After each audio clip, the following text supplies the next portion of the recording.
Hi, this is Marsha. And this is Kelly. We are the 2U's of 2U's Fiber Adventures. Thanks for stopping by. You'll hear about knitting, spinning, dyeing, crocheting, and just about anything else we can think of as a way to play with string.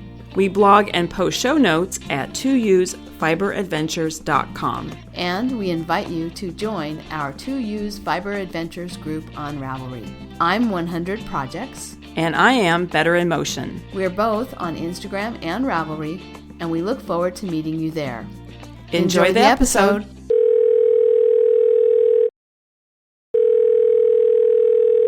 Good morning, Marsha.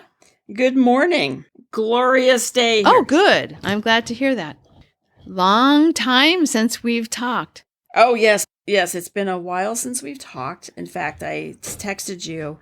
I feel like we need to record. I don't even remember. When did we last record? It feels like it's been a while. March 15th.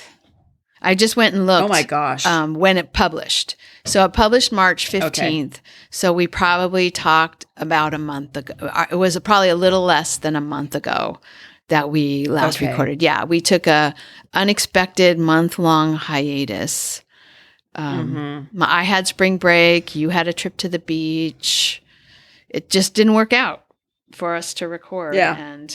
And then you get out of the routine and it's like, oh my God, I meant to call Marsha and the week's over. And yeah, so. Yeah. But here we are. Mm-hmm. Here we are. So we have a lot to catch up on. Yes. I'm sure you saw somewhere that I have maybe broken my foot again. Yes. Yeah. So. And how are you feeling? I know you went to the doctor and they don't think it's broken. Well, he doesn't know. How are you doing? Yeah, He doesn't know. So he looked at the x-ray and he called us back to look at the x-ray. It's funny because Robert just followed me back into the doctor's office. I'm like, you're here? You're coming? He's like, yes, I want to know. So, okay. Mm-hmm. I don't usually have doctor's appointments with a chaperone, but in this case, he wanted to know the scoop. Have you reached that age, Kelly? I guess I have. It was a little disconcerting. It was a different doctor than last time. Probably people don't remember, but the last time I broke my foot, I referred to the doctor as being about 12 and making comments about my slow healing due to my age. And be like, shut up. Just shut. I just wanted to tell him, just you shut up. Yeah. Anyway, this guy's a little bit older. Don't speak that way to your elders. Yeah, exactly. What do you know? You're just 12. So yeah. So the doctor this time was a different doctor at the same practice. And he's a little older, which I appreciated. And I mean, still young, but a little older than the last one. And anyway, he called us in to look at the x-rays and he said, here's this, I can see this line here. He said, what I can't tell without going into further things like a MRI or a ultrasound is whether this is a new break, whether this is a break or if this is the scar from the old break. And honestly, I could barely see anything in that x-ray. I'm looking at the x-ray and I'm like, there's a line. He sees a line there, I'm like, and he's pointing at, and I'm like, okay, well, maybe if I squint and maybe I can tell there's a line there. But that I was kind of curious about, how he could really know. I mean, what he was really seeing, because I wasn't. Obviously, I have not been trained to read X-rays, right? So I was just going to say he can see it because he went to medical school, Kelly. That's why he can see it. Yes, exactly. He knows what he's looking for. And so anyway, he explained that he can't really know for sure, but he said, best thing to do is wear the boot, come back in 3 weeks. He said, if it looks exactly the same, then we know it's just the old scar. And if it has signs of healing starting, we'll know it's a break. And so I go on the 23rd, the day of the morning before we leave for the retreat. I'll know if I get to take the boot off and be free, or if I'm going to be in the boot for a little while longer. But either way, it's not as bad. If it is a break, it's not as bad a break as the last time, because the last time it was, the doctor had said it was borderline whether I have surgery or just let it heal. And I chose my fate, the 5 months in a boot, because I didn't want to have surgery, and I just wanted to do the least invasive, the least invasive option. And this time he said, if this is a break, there is absolutely no need to do surgery for this type of a break. So yeah. And it doesn't hurt. Okay. It wasn't swollen. The only reason I went to the doctor in the first place was because I had this like itchy, tingly feeling inside of my foot that felt a lot like it felt last time when it was healing. Yeah. Like I could feel the itchiness in the bone. Yeah, it's probably good that you had this awareness about that feeling and went to the doctor, because if you didn't put the boot on, it might have made it worse, right? So right. Yeah, if it was a break, I could have made it, if it is a break, I could have made it worse, yeah. Yeah. So, and the other thing that's good is we changed insurance in January, and I had done absolutely zero about it. Like I hadn't really looked at, I looked at it a little bit because we had to vote on whether to make the change, but I hadn't set up anything. I hadn't, done the online portal that you have I hadn't done any of that stuff.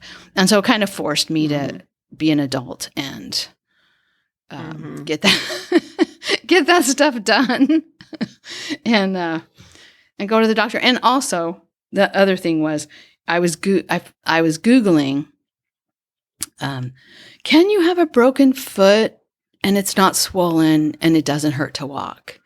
And I thought, okay, Kelly, Dr. Google, really? You have insurance.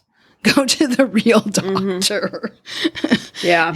If you're wondering this enough that you're Googling this, you need to go to the doctor. So anyway, so that's where I am. Hopefully you'll have the boot off, or it'll be a repeat of that. Not as bad a repeat as the time we went to the knockers.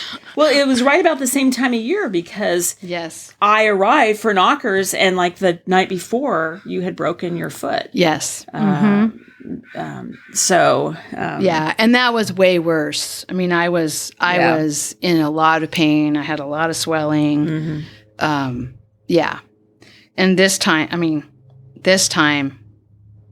I'm booking around like nothing's wrong with my foot. So, I did spend the first few days sitting with my foot up, even though it wasn't swollen, and trying not to, working from home as much as I could, so I didn't walk to work or walk around at work, and I could put my foot up. And so I did the right thing for the first few days, and now everything feels really fine. It doesn't even hurt to touch right now. So anyway. Okay. Well, that's a lot of talk about my foot. I'm sorry. Well, I'm going to take a moment, just an update. I'm just going to talk a little bit about my garden. Yeah, I want to hear. So I've talked about this before, but garden's being redone. This is where we are now, is that all of the fencing material has all been welded together, and John, the designer, has dry fitted everything. I guess that's the correct term, but fitted everything so he knows it's going to fit perfectly. And then yesterday he gathered it all up and he took it to be powder coated. And of course, I was sort of laughing because I looked up when this started. It was October, and I thought, the neighbors probably like, oh, finally, something's actually really, a lot's been happening, but a lot of it's the retaining wall and a lot of drainage, and he's been welding this fence together, So a lot of stuff's been happening, but it's not, if you just walk by, you would not think anything was really going on.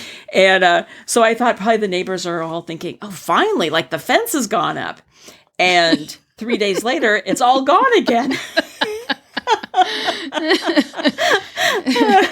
So anyway, but apparently once it's been powder coated, you can't do any more welding on it. It will, you can't weld it. So that's why he had to be very careful about making sure it all fits together.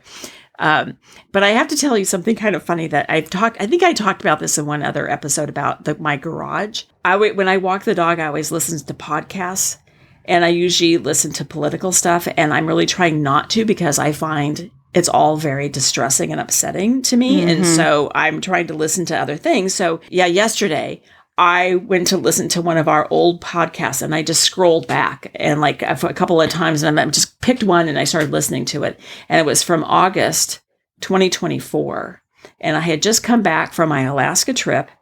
And before I went to Alaska, I took everything out of the garage and put it in the pod, had the painters come in and paint it. So then the day after I come back from Alaska, I start clearing out the pod and organizing my garage. Do you remember all of that? Yes. You cannot believe my garage now.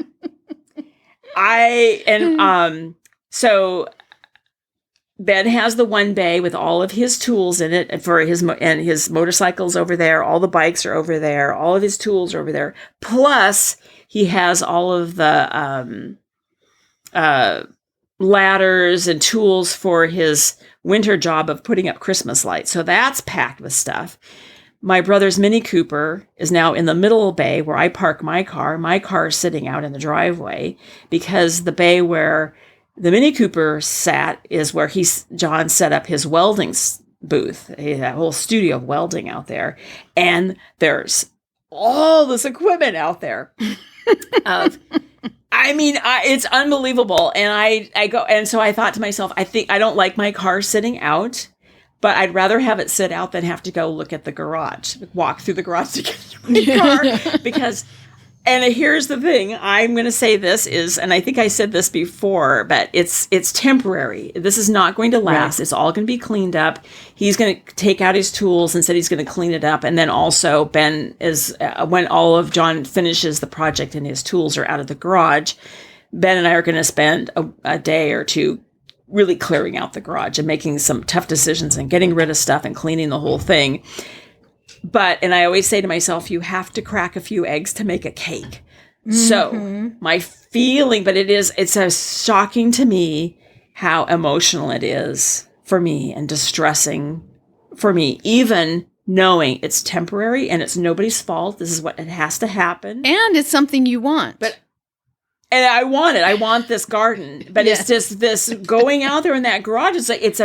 I can't really explain how it's such a visceral emotion when I work so hard out there. And I listened to myself 2 years ago talking about this, and it was like 90 degrees. I'm out there hauling all that crap and putting it back in organizing. And it's like, oh my God, it's so hard. It really is hard. Even though I know, and it's what I want. I want this garden, and it's temporary, and it's all going to be good in the end. It's just this moment right now is just really difficult, I say.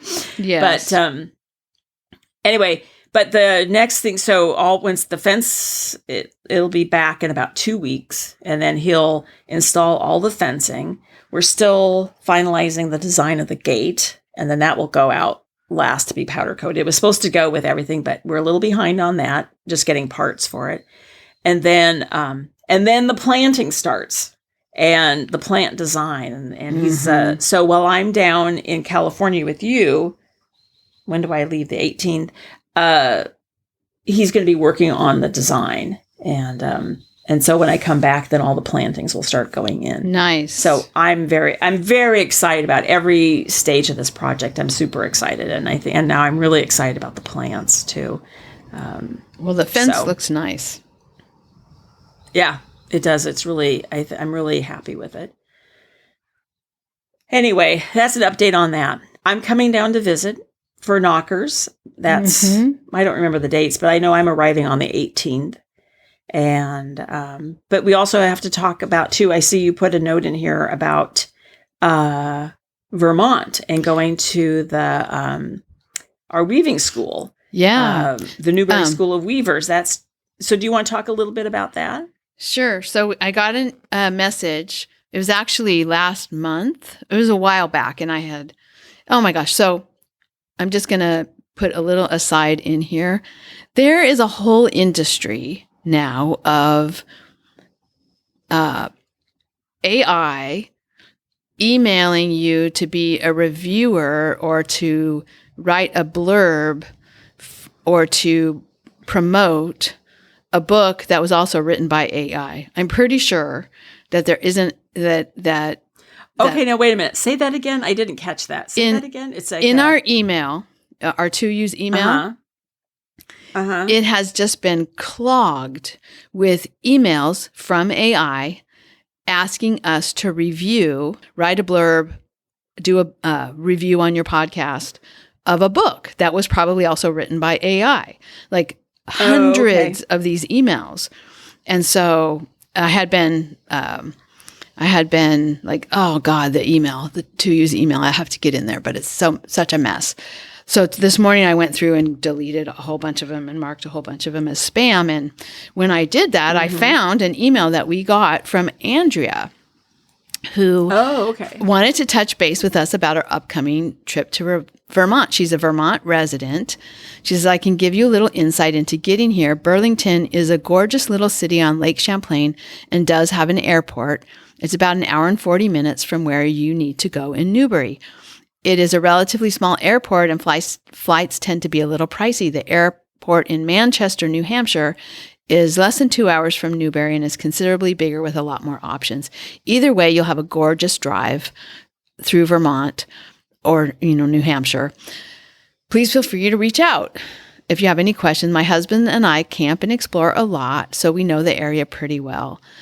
So she's in the Burlington area, but anyway, she offered to help as well. And so, Andrea, thank you so much for sending us this information. And I think the most of the information we've gotten has kind of been leaning toward the side of it'll probably be easier to find a flight, and the airport is bigger in Manchester, and so that's probably what we'll end up doing. But it's exciting.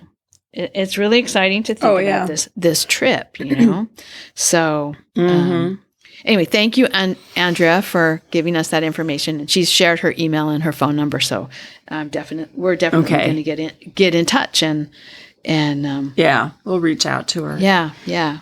Well, we were talking too that when I come down for Knockers, we have to spend some time figuring out which airport we're going to fly into. So this is good information. We've also heard this too, to fly into Manchester. Yeah.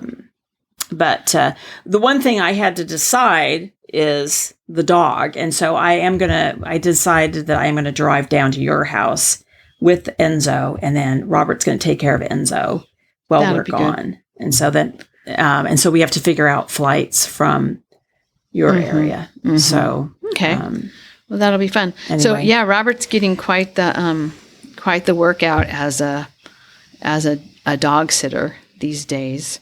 Yes, because you have a new, well, not your dog, but you're doing a little dog sitting, right? Yeah, a friend of mine is her stepson is in rehab and he has a dog, and so they offered to take the dog for him while he's in this treatment center. And when she first let me know that this was happening, of course, it's an emotional thing all around. It was an emotional thing, to get their kid some help. And I just, she was emailing me, could I do an evaluation of the dog and help them know what they need to do so they could, live with her in their house a little more easily. And I had helped her with the dog before. That was a member of her family had gotten a dog to be a service dog for the daughter, and the dog was just wild. And so they, it was kind of like out of control situation. It wasn't working. And so she had the dog said she would help with the dog for a little while. So she took the dog and had me come over and, help her with what needed to be done to get this dog to be better suited to the family.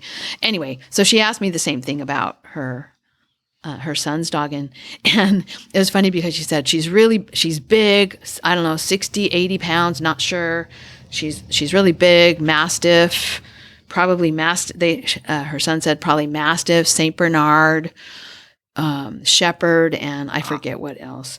Anyway, she's like a medium-sized dog. She's probably not even 50 pounds. I mean, this dog is small compared to mine, big compared to her dog, which is the dog they have is a little terrier poodle-y, or I don't know, long-haired, needs to go to the groomer, long-haired small dog.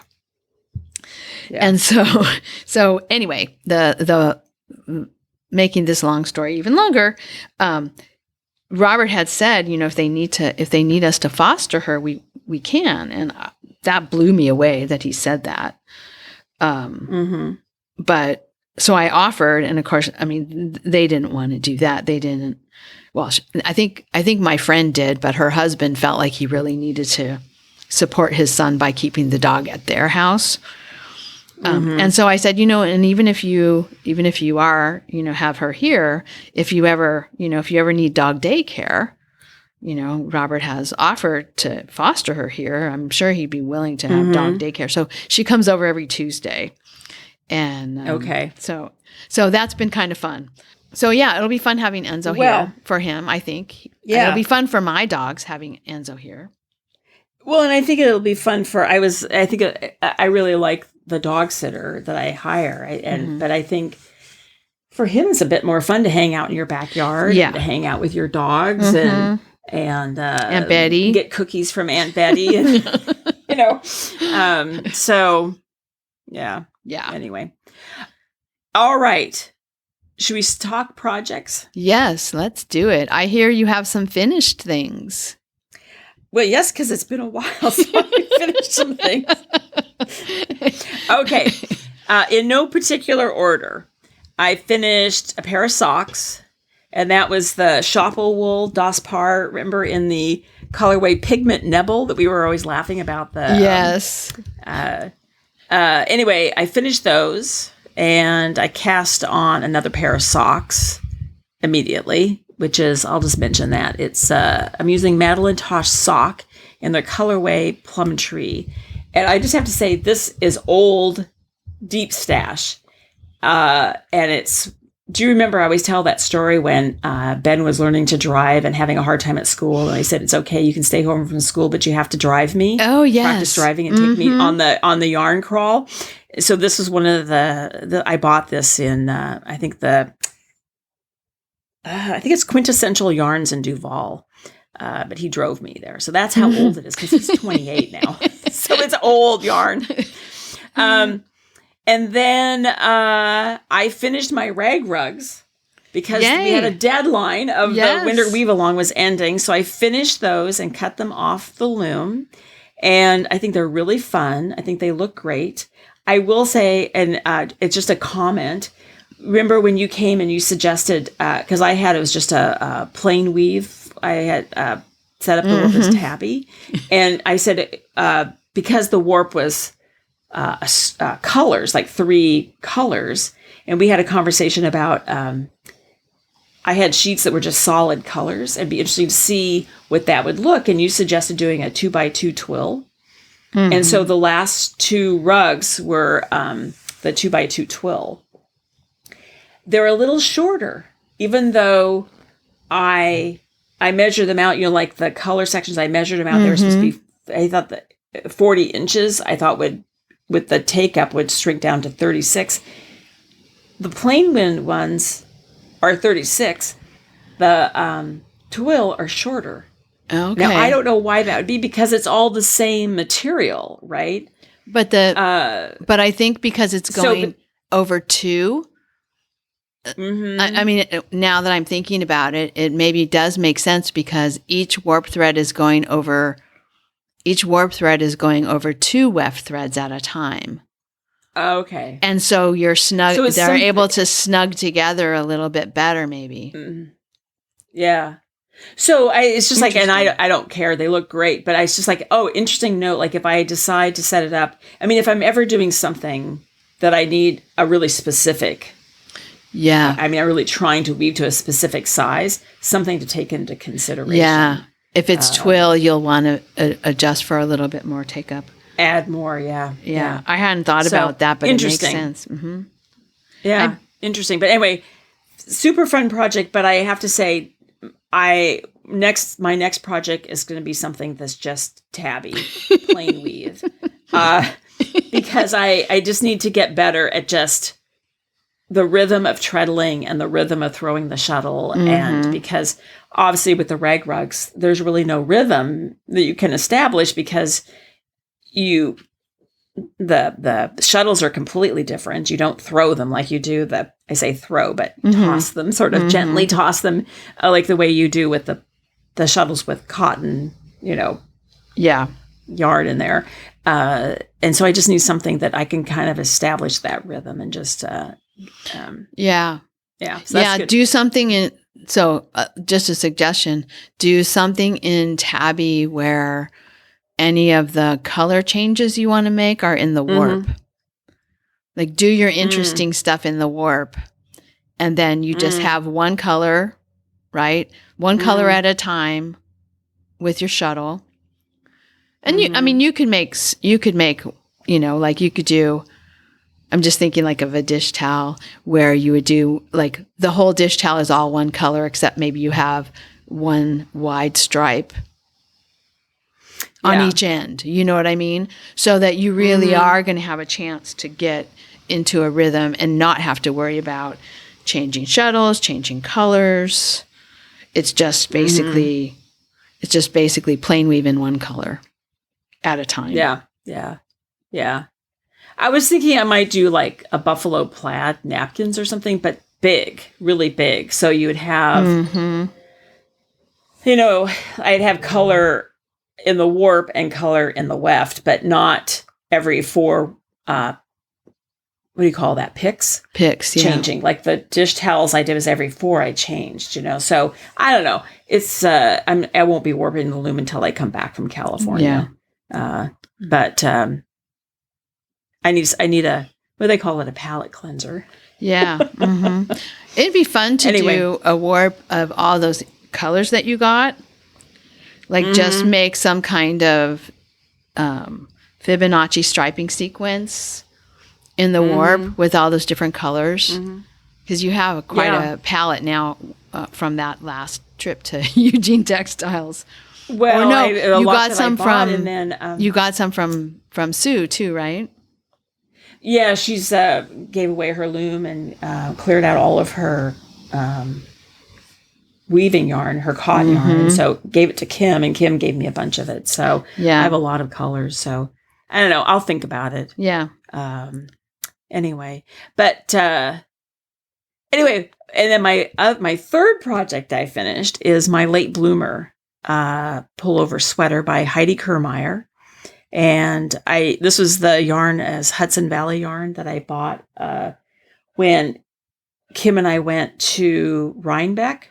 I did not buy this at Rhinebeck, but I bought it at a yarn shop, Cornwall Yarns in Cornwall. Anyway, I finished it this morning. Oh, really? I started binding off last night. Okay. And then I didn't finish binding off, and I had maybe a quarter of it to finish this morning. So I woke up at 5 this morning, so I just bound off the rest of it. So I'm calling it done. Robert would not call it done because I have to weave in the ends and wash and block it. I tried it on. The sleeves seem about a 1/2 inch too short, but I need to wash and block it, and that may change. So I'm not going to worry about it. I won't weave in the ends on the sleeves until I'm 100% sure. Really like it, and I'm really glad too that one of the episodes I talked about the fact that I cast on the medium, and it was, I think, just too small. I was not going to be happy with the fit. I was going to ask you if you liked the fit. Yeah, I like the fit much better. It's looser. I think we've talked about this before, but I think the heavier, as the weight of your yarn goes up, I think you have to have more ease. You can't have just 2 inches of ease. I don't think the sweaters are, for me, I'm going to say, I'm always talking about myself. I don't think it's comfortable. I like to have more ease. So this has quite a bit of ease, but it doesn't look too big, or it's just, I think it fits really well. I'm very happy with it. And I really like the, go ahead. I was going to say, did you measure it up against I know you measured your other one when you first started up against one of the other sweaters you have that you really love the fit of. Did you measure this one up against that one? Is it pretty much the same, or because of the difference in yarn? Okay. It's pretty much the same. It's overall just a little bit bigger, but not like a lot, like where you're, as I say, it doesn't look bad. It looks good. Yeah. Oh, cool. So you'll have it to wear for knockers. Yes, I'm going to bring it to knockers. I don't know how, depending on the weather, I don't know how much I'll wear it. Oh, yeah, I can wear it in the morning for sure, because it's cold in the morning. But what I really like about this too, it's kind of nice. Again, we talk about palette cleansers, but I like the fact that the color work is just one color. Where I love, like my other one, I love the colors. I don't know how many. I think I have 5 different colors in the color work part of it, which is really fun. But it's also kind of refreshing to see a sweater that it's all, the color work part is just one color. I like it. It's nice. Anyway. Okay. And then other projects, there's really nothing to talk about, because some things I haven't done anything on. I will say, when I was down at the beach, I started spinning some merino from Compass Moon Creations. I bought the fiber when I went down to the sewing show. So I'm spinning that, and I'm swatching right now for a t-shirt. And when I was in Mexico, I bought some cotton, flax, I can't remember now, with the silk yarn to make a t-shirt from Katia. And they have the perfect, you're talking about technology earlier. Katia has the perfect t-shirt designed for this yarn on their website. I found it on Ravelry. You go to the Katia website. It's a free pattern. Of course, because you have to sign up. You have to register, make an account with Katia, which I did. And on Ravelry, it says it's in, I believe, because I think it's Spanish and English. When you go to the pattern and download the free pattern, it's only available in Spanish. Okay. Google Translate. And my Spanish is not very good. So I've been looking for a pattern, a t-shirt pattern to make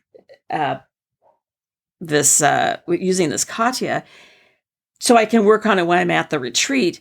The thing about it, though, is the yarn is, when I bought it, I thought it was sort of like all over, like the color changes were not going to be like big stripes, but it actually is turning out that it's almost sort of like a combo spin, that they can end up being kind of stripy, bold stripes. And that's kind of how this yarn is, which I don't mind. The only thing about it is I think I have to be really careful about the construction of the t-shirt. It has to be top down. You cast on at the neck, and then you just keep going around like in a big circle, put the arms on waist yarn, that kind of design. Where so many of the t-shirts I'm finding, other than the one that the pattern was designed to use the yarn, which I can't get, it's in Spanish. So many of the ones for the weight of yarn, because it's sport weight, are, what I'm trying to say, like you do the back and then you do the front, or you do the left front, then you do the right front. And I think it's going to be really difficult with that striping to look good. So at the end of the day, I thought, you know what? Oh, go ahead. You're going to say something. I was just going to say, I have a yarn that was kind of like that I got. It was a linen rayon yarn that I got at Stitches, and I used the Edie pattern, and I really like how it turned out. Oh, I remember that sweater, yeah. But that one, I was worried that you, because that one you knit the left and the right, because it's a V-neck, right? Mm-hmm. And so you lift. Yeah. So I don't know. But it came out good. I mean, you'll have to take a look at it when. Yeah, no, it looks good. When you come down, you can take a look and see what you think about the way the striping, specifically look at it with the eye toward what the striping is doing in the V-neck. Mm-hmm. Yeah. Anyway, I thought I'm having a difficult time, and I thought I want to make a T-shirt, but that's the only T-shirt, yarn suitable for a T-shirt. So I went to the store and I bought. Oh. Okay, so you do have a project. I'm interested in your advice because I do want to make a T-shirt out of this. So I was going to say is take I did this with the vest.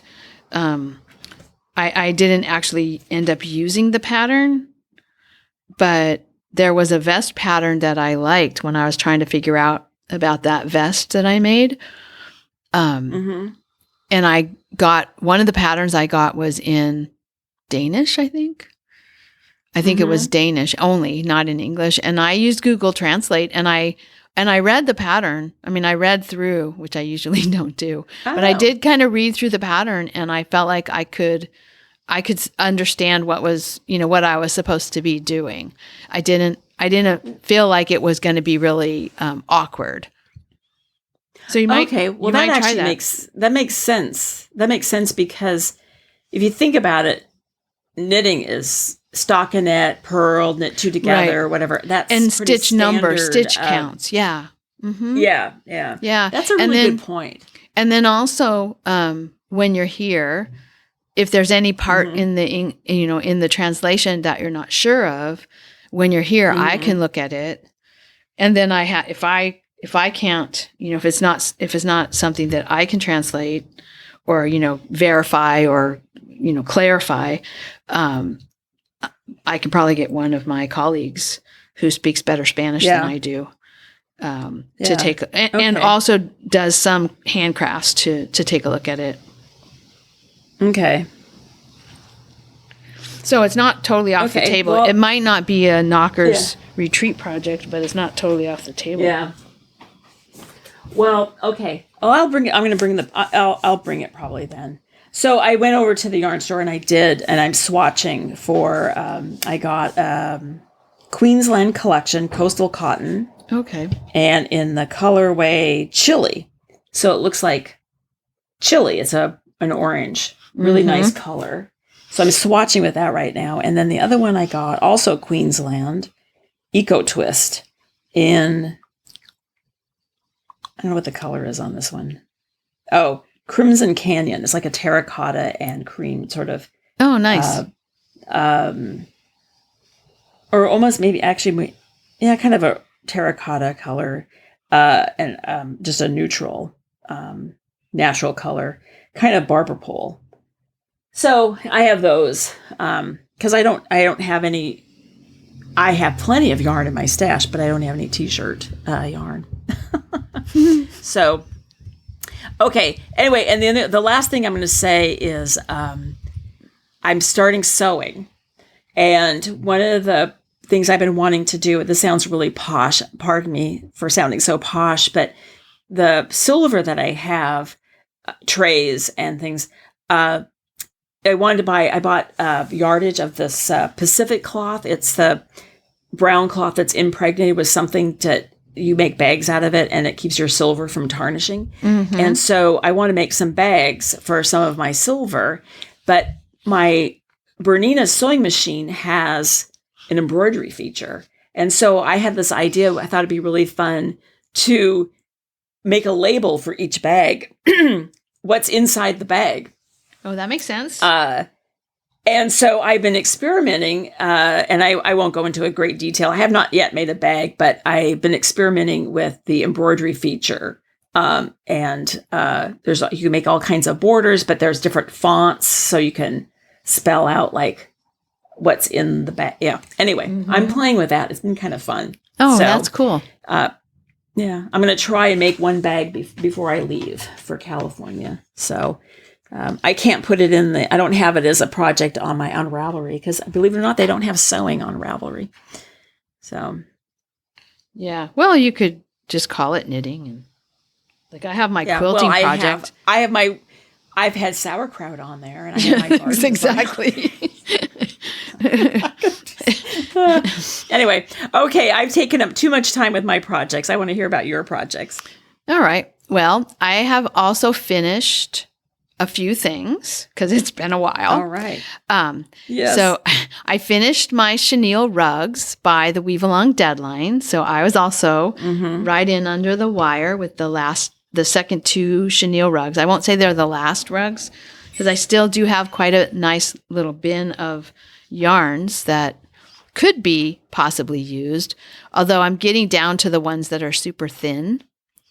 And what I really need to do, because I have a couple of really big cones of super thin yarn, that what I really, if I wanted to make more of these rugs, what I would really need to do is wind it off so that I have, like 6 or 8 strands of this really thin yarn to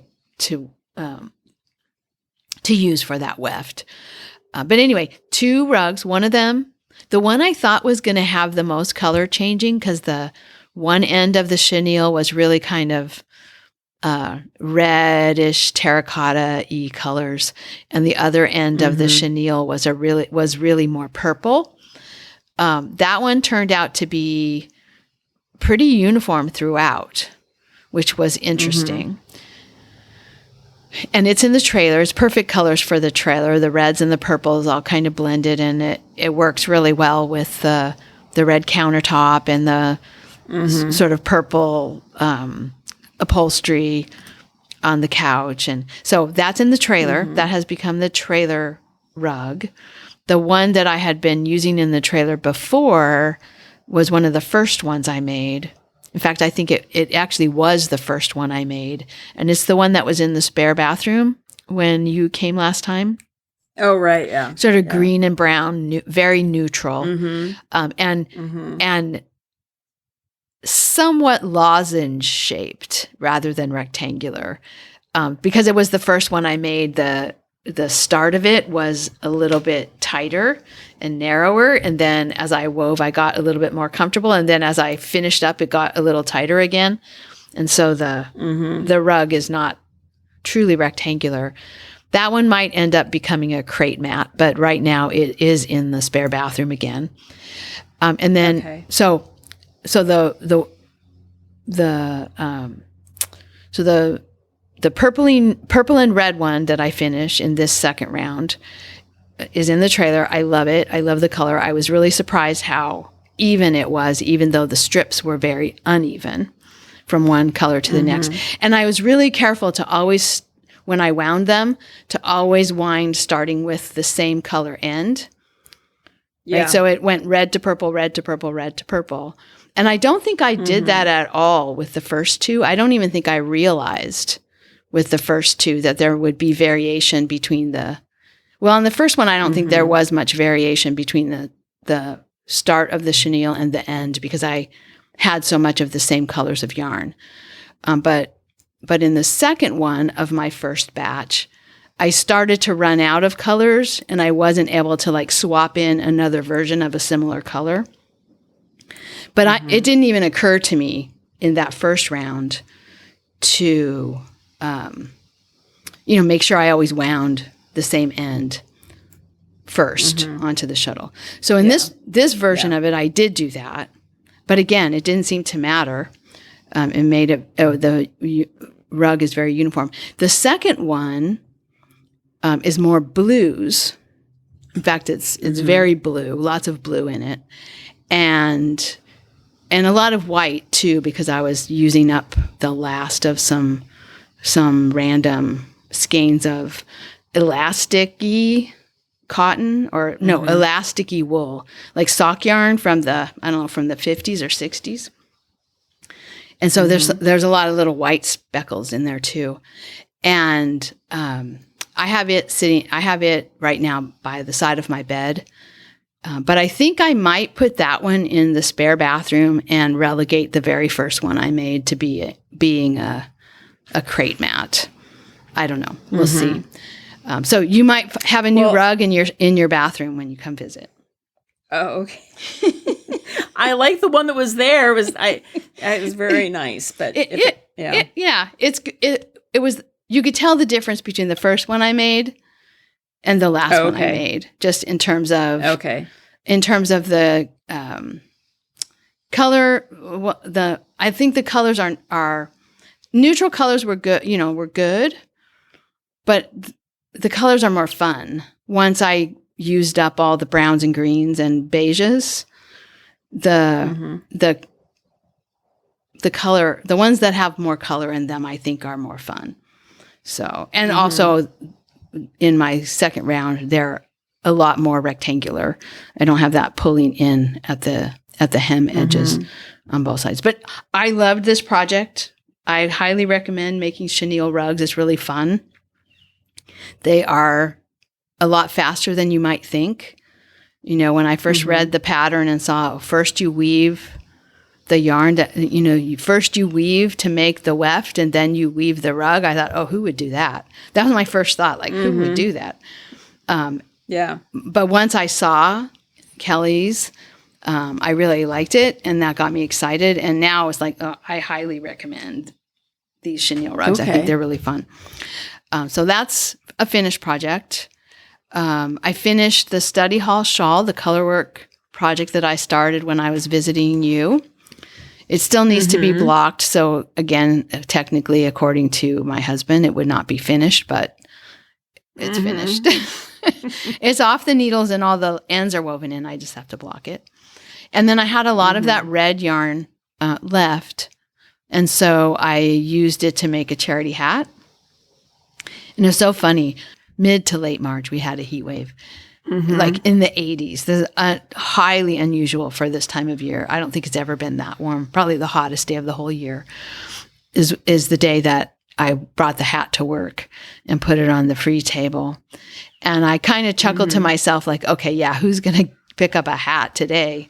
We're all sweating. The building that the free table is in is a really old building that has very bad airflow and stiflingly hot in that building. And yet the next day that hat was gone. So I thought, all right, no, this is good. This is good. So that yarn is gone. It's out of my stash. No more of that really old 2014 stash. So that's good. And then what I'm currently working on, in fact, I have them in my hands right now. I just put them down so I could talk, are the sea toller socks. And I had to rip out the first, I think I said in the last episode, I had to rip them out and start again because they were a little too small. But I'm through the leg and I finished the heel and I'm working on the gusset right now. So it has a nice little cable and twisted rib pattern that I really like. And the cable seems a little lumpy, thick to go in on your foot inside of your shoe. But that's the way the pattern is calling for one of the cables to continue down the side of your foot. So I'm just going to go with it and I think it'll be fine. I don't, that kind of stuff doesn't tend to bother my feet. So I'm working along on those. They're slow, but it's a nice project. It's now to the point where I can do it without thinking. I don't have to think. And when I first started, it was like, oh my God, am I ever going to get this cable pattern right?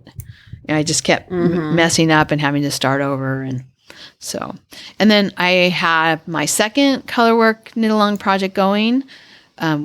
During spring break, we went camping with my mom and Dennis, and I before the camping trip, I swatched, and I got so I could start this hat and work on it during camping, and I did.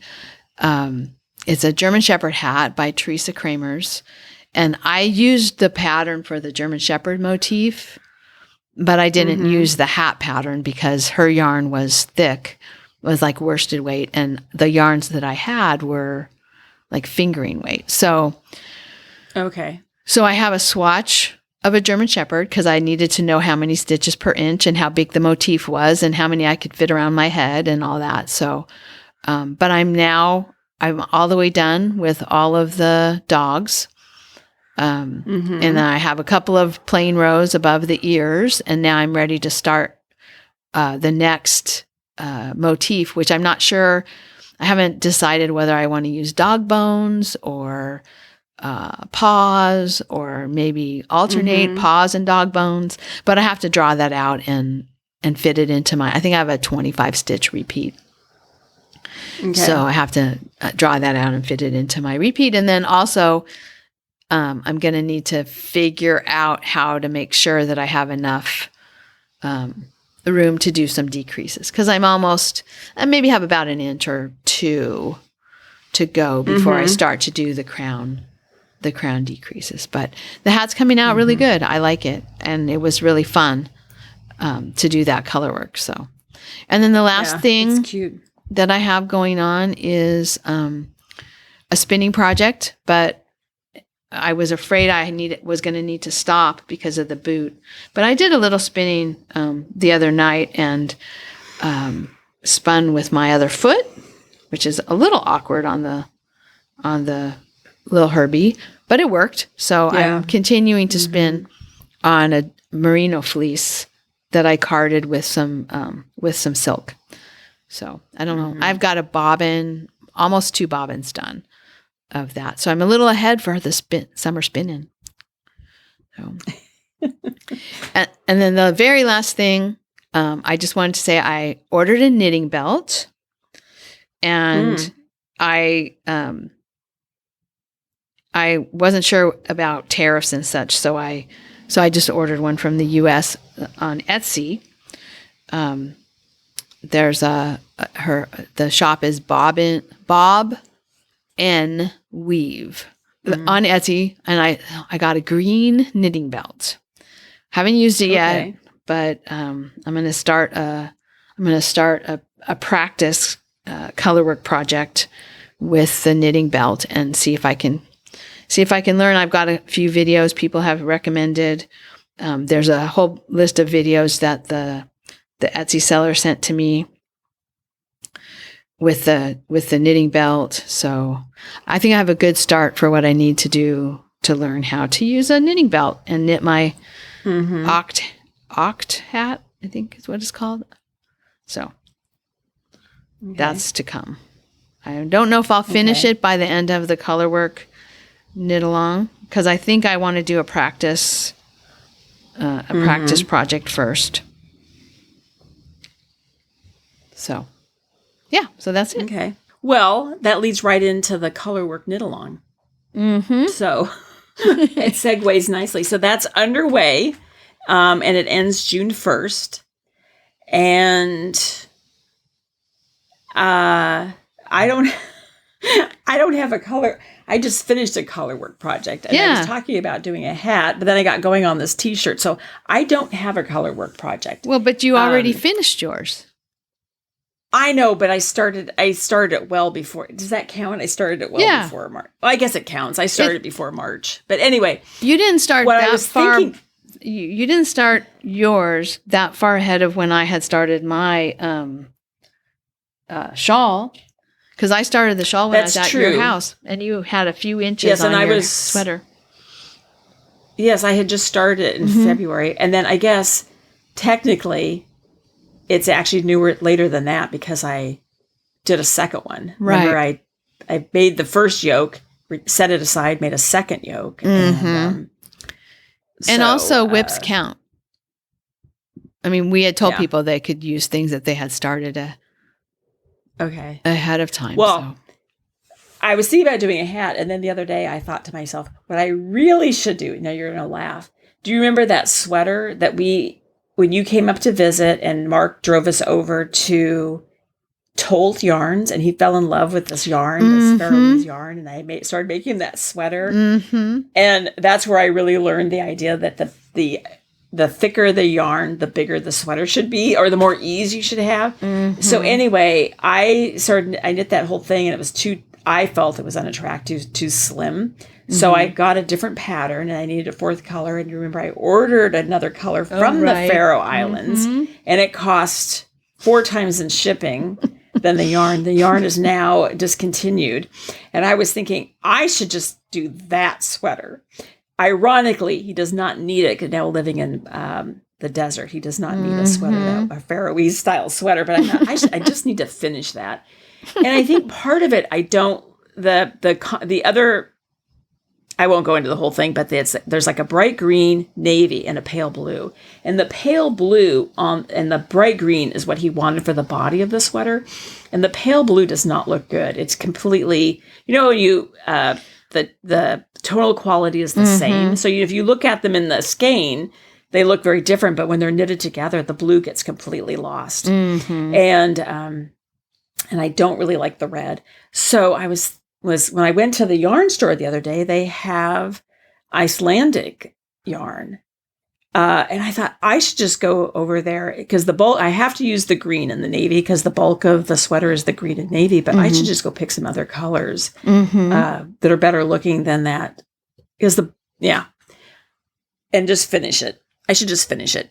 And so what I was thinking, he's coming up in May for 3 weeks.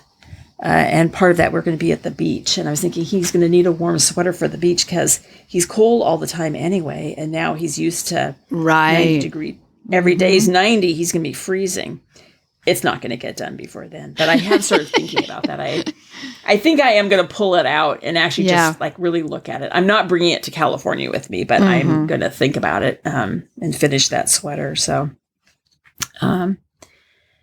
okay. So we have in the colorwork knit along, let me just mention, we have a nice chat thread going on with about over 100 posts, and 21 people chiming in those 100 and something posts. And then another 83 people who are reading along, maybe not knitting, maybe knitting and just not posting. So it's been fun to see people's projects. The most recent one I just want to mention is the Alaska hat. It was posted by M6MMI, who is Lana from the UK. And this hat, I had seen this hat and thought, it would be fun to make for one of my nieces who lives up in the one niece who lives up in Seattle. You use like a variegated yarn in the background to look like a sunset sky, and then the brown trees are like very open, and so you can see the sky behind them. Anyway, it's a beautiful hat, and it got me thinking too about I remember wanting to make that pattern for somebody. It's an example of a really simple color work, where it's really just 2 yarns, but it looks like a lot is happening in that pattern. And so I was looking at that this morning and thinking, there's another hat that I had kind of like to make. It reminded me, because I'd had that on my queue a while ago. So anyway, I'm enjoying seeing what everyone is knitting with colorwork. And there's been a discussion about ladder back jacquard, which is a way to manage long floats in a colorwork pattern. And one of the things I noticed when I was doing my German Shepherd is that there were some very long floats.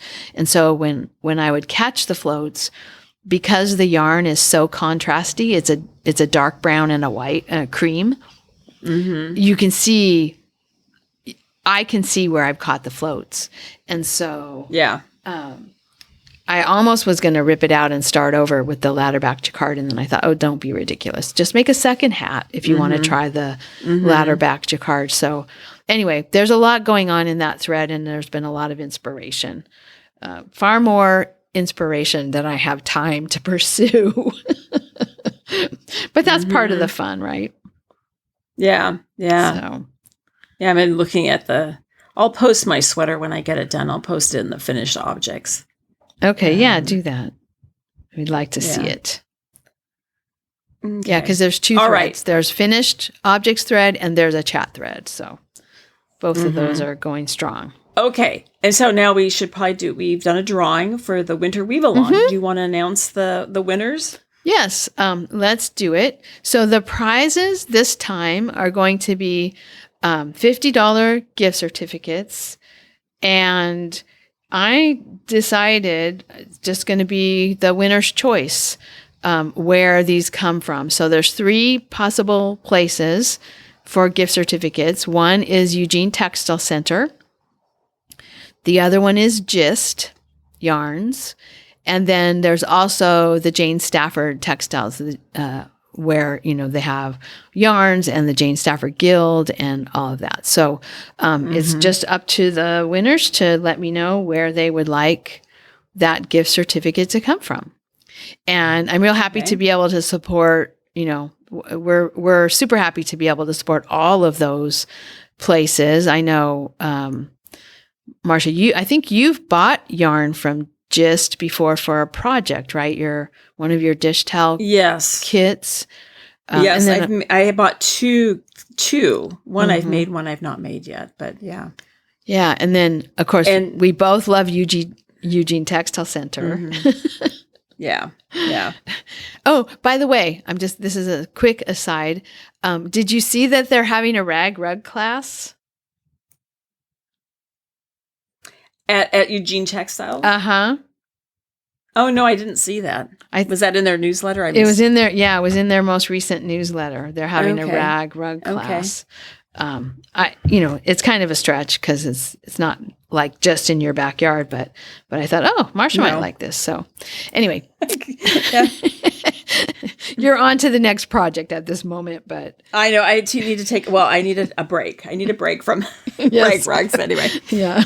So, and then of course, everybody knows we love the Jane Stafford Guild. And that's just one of the things that you could purchase or put your gift certificate toward the purchase of at Jane Stafford Textiles. So our first winner, drum roll please, is Scotty Girl 1. That's Scotty from Louisiana. All right. Yeah, congratulations. And then our next winner is Laura LH05. And that's Laura from Massachusetts. Congratulations, Laura. And then the last winner, the last of the 3 winners is Roving KF, and that's Holly from Oregon. All right. Congratulations. Yeah, congratulations. So, Kelly, everybody should just reach out to you to claim their prize, and you'll they're electronic gift certificates, right? So you'll just be able to send them to them. Just get in touch with me. Probably what I will need from you is your email address. Usually that's the only information that I need when I go and get the gift certificate. So message me on Ravelry or 2use at 2usefiberadventures.com is our email address. If you're on Instagram and you want to message me on Instagram, you can do that as well. Yeah, congratulations. Yeah. It was a fun weave along. Lots of fun projects. Lots of good discussion. Yeah. So, and 2 of us almost under just what they say under the wire. Yes, down to the last day. So. Yes, I was madly hemming my rugs on March 31st, and it was hot, and I had a big chenille rug in my lap. But we were back to our almost heat wave status at the end of March. But I watched the new Wicked movie while I was hemming them. So that was, it's not new. I mean, the most recent Wicked movie I watched while I was hemming them. So that was kind of fun. So, all right. Well, the only other things to say, I know that a couple of people who listen are going to be at the Conference of Northern California Hand Weavers, May 14th through 17th. I'm taking a class on tablet weaving. And this will be tablet weaving using a rigid heddle loom. So I'm going to be borrowing a rigid heddle loom from Heidi. I'll be picking it up at Knockers.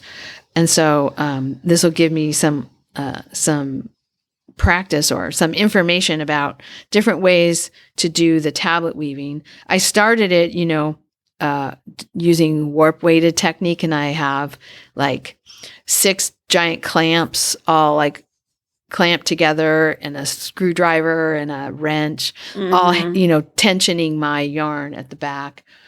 And then I realized, you know what I could use? I could use my bobbins. I could use my bobbins from the Argyle project. So then I wound the yarn on the bobbins. I still weighted everything with all that stuff, but the yarn was much more managed and contained on the bobbins. So I did that for a little while, and let me just say, it's fun to use what you have and feel like you're being ingenious and you're, saving money and you're not buying more equipment. But if I really like the tablet weaving from this Conference of Northern California Hand Weavers, I think I'm going to get a loom like the one Mary has, the warp weighted loom. It's a couple of pieces, and one piece clamps to the front of the table and the other piece clamps to the back of the table, and then the yarn goes, so the yarn goes from the front to the back of the table and hangs off the back. I really like that. Pat was weaving on it last year at Knockers, and so I'm not sure how much I've done a little bit of tablet weaving, and this will give me an opportunity to learn a little bit more about it. I was really struggling, like, oh my gosh, trying to remember what I had to do, and, tips, and I'm hoping for some tips and tricks to be able to read what I'm doing so that I don't have to get an inch along before I realized there was a mistake. Because I kept having to start over because I couldn't even undo my mistakes. I just had to go, okay, well, that's going to be cut off and thrown away. Start again. So I'm hoping to get some tips and tricks to make it so that I'm a little bit more successful. And then depending on how I feel about that, there might be one of those warp weighted looms in my future. But for now, I'm going to use an Inco loom, a borrowed Inco loom to do some tablet weaving for that conference. Yeah, it'll be fun. I'm looking forward to it. So. Yeah, very cool. All right. Anything else? I don't think so. Yeah, I think that's it. Okay. Kind of a long one today, but we had a lot to catch up on. Yeah. I know. It's been a while. So, but then I'll be down there. I don't know if we'll have to, we always say we're going to record, but I don't know if we'll have time to record while I'm down basically there, in a week. Exciting. Yeah. Exciting. I have it marked in my calendar, and I'm all excited. Yes. And of course, I'm in that thing. I'm trying to, the first thing you have to figure out before any trip is what project. So I've got my sock, and that's all I have. I don't have, so I have to figure out, you know what? I could cast on 2 t-shirts. I could just have them going at the same time, right? You knit on a solid one for a while, then you knit on the variegated one for a while. Are the boss of your knitting, Marsha. You can do whatever you want. There's nobody to tell me what to do. That's good. Right. Go wild, Marsha. Yeah. Knit on 2 sweaters, 2 t-shirts at the same time. That's funny. All right. All right. Well, I'll let you go, and I'll see you. Okay. All righty. Bye-bye.